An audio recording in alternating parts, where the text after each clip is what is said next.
శ్రీనివాస్ గారు, ఇలాంటి చిన్న చిన్న విషయాలన్నీ కాలేజీ పిల్లల మధ్య కామనే. ఏం చెప్తున్నారు సార్ మీరు? ఇదేమైనా చిన్న విషయమా? మీ కాలేజ్ ఆవరణలో విద్యార్థుల మధ్య ఏం జరిగినా ఇలాగే నిర్లక్ష్యంగా వదిలేస్తారా? కాలేజీ ఉన్నది ఎందుకండి? పిల్లల విద్యాభ్యాసానికి. అది కాకుండా ఇంకేం జరిగినా అది తప్పే.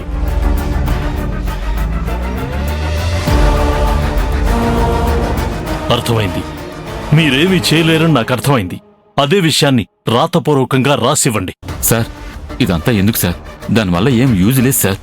ఉపయోగం లేకపోవడం ఏంటండి? దాన్ని తీసుకుని ఎక్కడికి వెళ్లాలో ఏం చేయాలో నాకు బాగా తెలుసు. సార్ ప్లీజ్ ఒక్క నిమిషం వినండి సార్. కోపం తెచ్చుకోకండి సార్. ప్లీజ్ ఒక్క నిమిషం కూర్చోండి. ఒక్క నిమిషం వినండి సార్. ప్లీజ్ కూర్చోండి సార్. ప్లీజ్ కూర్చోండి సార్.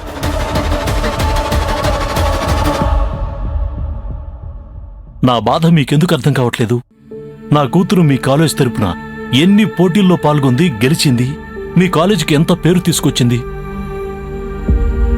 ఇంత బాగా చదివే విద్యార్థుల విషయంలోనే మీరింత నిర్లక్ష్యంగా ఉన్నారు అంటే ఇక మిగతా వాళ్ల మీద ఎంత శ్రద్ధ చూపిస్తారో అర్థమవుతూనే ఉంది. చూడండి, పుస్తకాల్లో ఉన్నది నేర్పడం మాత్రమే మీ బాధ్యత కాదు.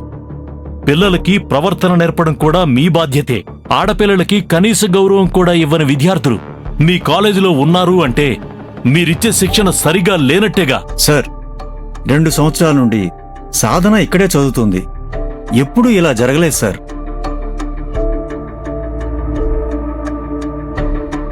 నేను చెప్తుంది అదే. ఇన్నాళ్లు జరిగింది, ఇప్పుడు జరిగింది. ఏంటి కారణం? అది కాలేజీ ఆవరణలోనే జరిగింది. దానికి మీ సమాధానం ఏంటి? చెప్పండి సార్. Excuse me sir.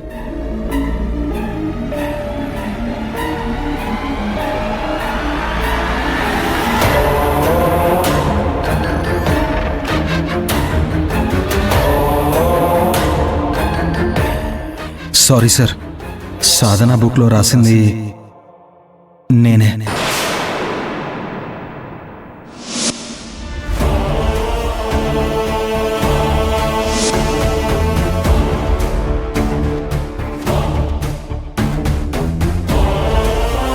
దీని వెనక ఎలాంటి ఇంటెన్షన్ కూడా లేదు.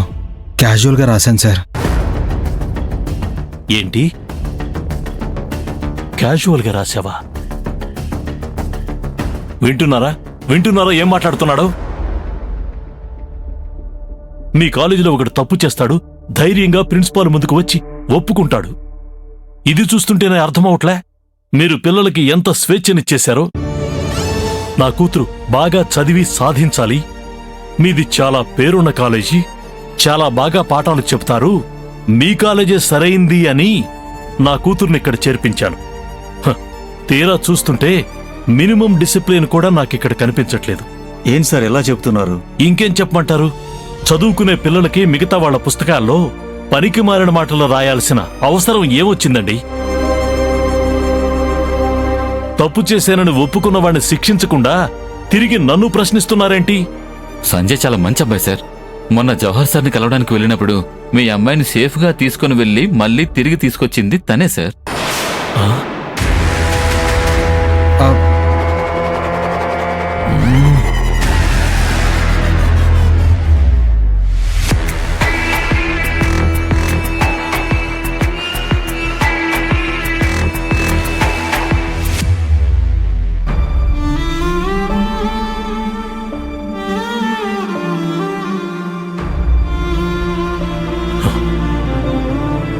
నాకెవరి గురించి అవసరం లేదండి.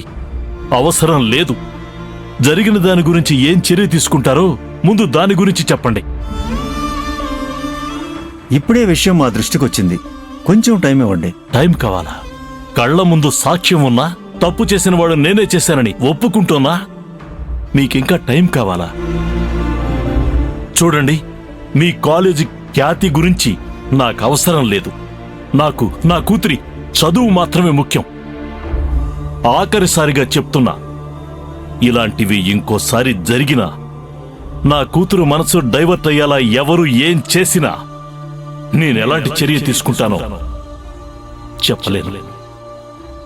Mind it.